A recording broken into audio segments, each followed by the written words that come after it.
Hello, Year 7. Apologies I'm not in today, but I'm sure you'll have a wonderful cover teacher with you. Hello.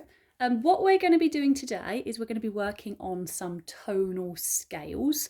We are all going to work this at the start of the lesson. If you do still have a little bit of your exam drawing to do, don't panic. We can do that next lesson. Or if you finish this before the end of the lesson, you can go back to that drawing. Okay, but for today, we're all going to start off with the same thing. So first thing I'm going to need you to do for this task, we are going to need to draw three, pronounce it correctly, rectangular boxes onto our page. And we're going to do this in the bottom left corner, not touching the edge of the page, but just somewhere a little bit lower down. Okay, so I'm going to start, leave a little bit of a gap. I'm going to start somewhere about there at the bottom. And I'd like these rectangles to be, make sure it's nice and straight with the bottom of the page. I'd like them to be 18 centimetres wide, 18 to there. There you go, nice and straight, and 3 centimetres high. 1, 2, 3. So I'd like each of your 3 rectangular boxes you're going to do for me to be 18 by 3.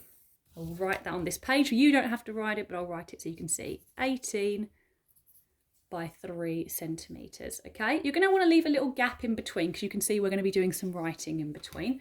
I would say leave, hair everywhere, about 1.5 centimetres. That 1.5 centimetres will work quite well. So I'm going to mark another centimetre. Might have to do it this way so it's nice and straight. And I'm going to do another 18 centimetres. Mark it off, comparing it on bottom. Another 3. You can do this with me the exact same time I'm doing it. No need to sit and watch the whole video and then start. You can just follow along with me. I know I'll be going a little bit faster than some of you.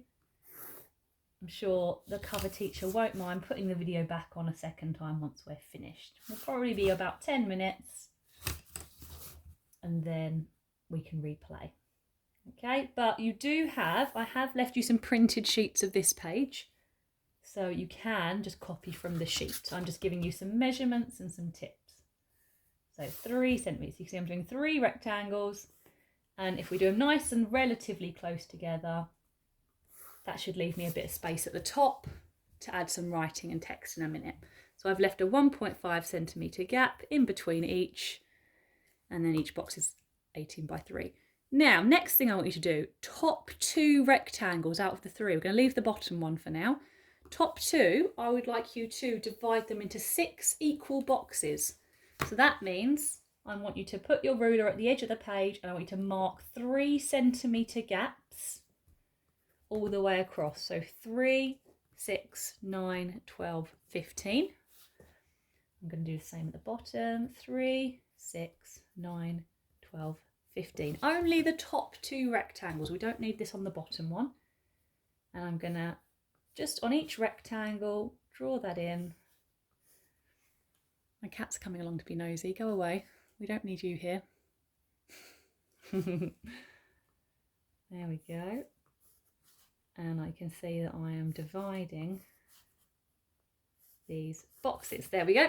So I'm going to leave the bottom one, but the top 2, I now have 1, 2, 3, 4, 5, 6 equal boxes that are each 3 by 3 centimetres. Cat, go away. We're being interrupted. Shoo. He just wants to be involved. Go away. He's going to be really annoying, isn't he? Go away. Okay, right. So we've done that. Next thing we're going to do, we're going to start shading in these boxes. We're going to wait for now to do the title and this. I want us to focus on getting this shading done today. The first bit of shading you're going to do is going to be hatching.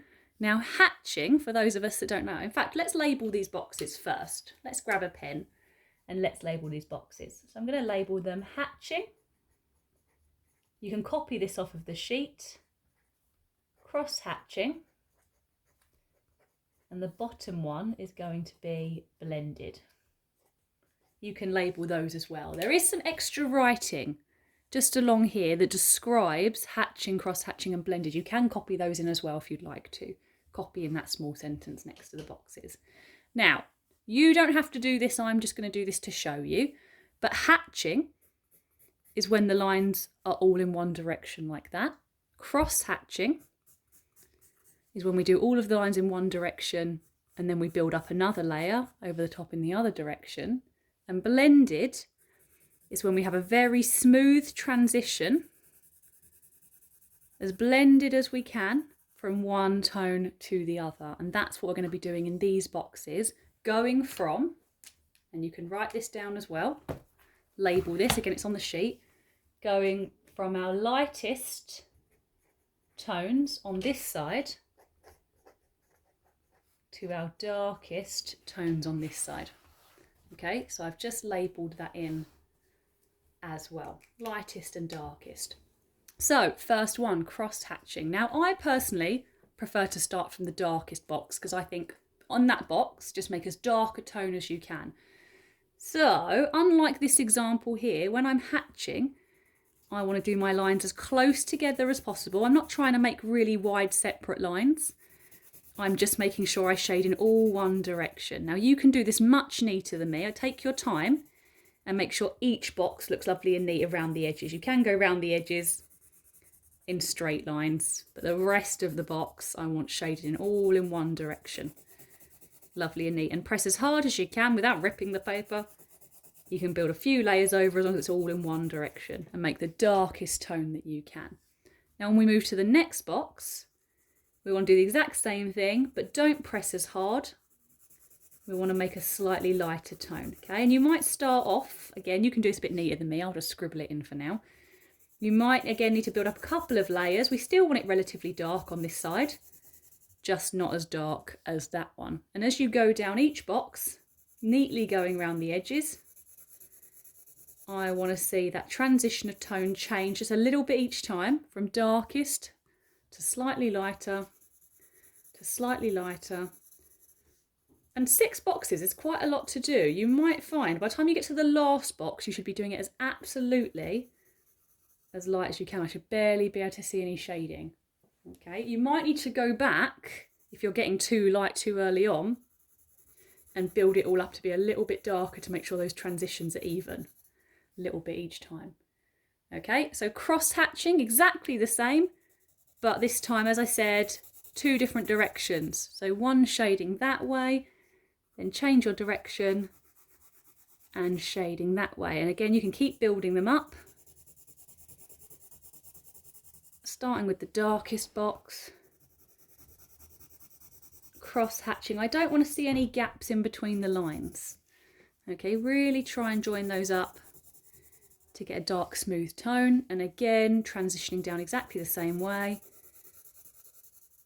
A little bit darker, a little bit lighter each time. Okay, now in our final box, our blended box, we haven't drawn any lines dividing up the sections. That's because, like you can see on the sheet, I want an even transition going from darkest to lightest, just like this. That is going to take a bit of time and a bit of effort and trying out a few different shading techniques. Does hatching work better? Does cross hatching work better? How are you going to smoothly transition from tone? Okay, and if you can see, as soon as I start shading like that, let's say I go really nice and dark like that, and then I start going a bit lighter, that's not a smooth transition because I can see a line still in between that tone and that tone. So I need to really take my time, maybe try a few different directions with your shading to break it up until I can't see an exact spot where I've gone from one tone to the other. You can see as I blend over it, and you can see I'm really using the edge of my pencil to do this. It's actually easier to do with a slightly more blunt pencil than it is with a really nice, just sharpened one. You want a pencil that you can really smoothly transition with. Okay, but the tricky thing is going to be spreading that from darkest at this point all the way to your lightest. You're going to have to take your time to make sure that's as even as you can get it. I'm sure some of you will ask me if you can use your fingers to smudge it. Try your best to do this with your actual pencil and shading right at the end. If you want to very lightly blend it in, I'm fine with that, but I don't want to see a whole box that just looks like it's been horrifically smudged in. Okay, try and actually have a bit of control and try and do this with your pencil. Okay, and you can use a tiny bit of smudging to blend in the edges. I don't want you aggressively blending the whole thing together. Okay, so you've got your sheet here. When these boxes are done, the last thing I want you to do when you finish those boxes are add a title. We're not actually just going to do tone as the title here. We're going to have a title of tonal scales. You can do this in pen. I'm just quickly sketching this in. Tonal scales, and there's a small sentence there I'd like you to copy just somewhere in here. Okay, or maybe even underneath the title where you can fit it. Somewhere around there, I'd like you to write that sentence. Okay, and you can see here we have quite a large gap because you're not going to do these little sketchy bits I did. I'd like you to save that gap for now. We are going to be doing these 3 circles, but we will do that together in another lesson. So you don't have to draw these in right now. Pencil's not working very well now. You don't have to draw these in today because we'll do them nice and evenly together. That wasn't very even. But that's where those will go, which is why we've left a little bit of space. Okay, so focus on your tonal scales today. Make sure you label lightest and darkest and your hatching, cross-hatching and blended. Take your time over your tones. If you finish that today, you can go back to your exam drawing. Perfect. Good luck, everyone.